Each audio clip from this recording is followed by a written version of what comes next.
Opo nga po, nagluto ang Papa Robin ko na masarap na ulam. At ito nga po ay ang ginataang kalabasa with sitaw at swahe.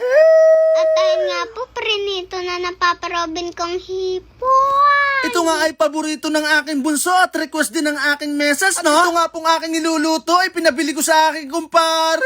At halos maubos na nga namin ito, subalit hindi pa bayad, no? Magbayad ka na, Papa. Hindi ka ba nahihiya, no? Kaya naman shoutout tayo, ha? Kaya naman shoutout sa'yo, Papa J.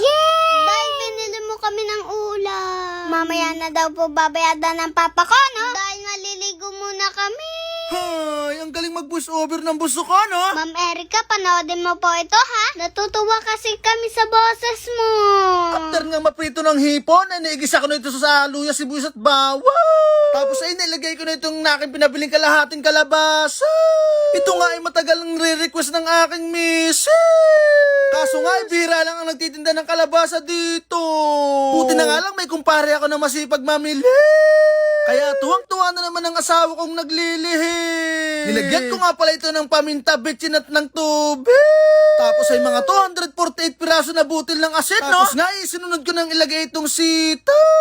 Sabay lagay ng koko mama at saka ng sili. Para naman may konting sipa sa bandang huli. Okay lang naman lagyan ng sili kasi nag-uulan, no? Eh baka naman kayo maumay na sa aking boses.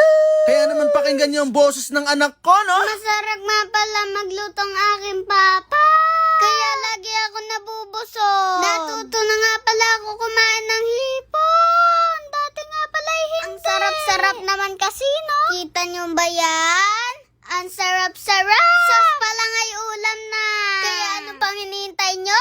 Magluto na kayo. Dito nga sa bahaging ito yung ibabalik ko na ang hipon. Dahil tinanggal ko nga ito kanina dahil baka ma-overcook, no? Kayo na nga ngumusga kung sa tingin nyo ay masarap ito.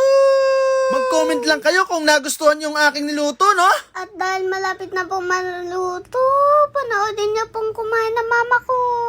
Bueno, kami po yung magpapaalam na. At sabay-sabay tayong matakam sa pagkain ng aking meses. Pero siyempre, hindi pa pauloy ang aking bunso, no? Yun lang, bye-bye. Luto ni Katiyan kung talagang masarap.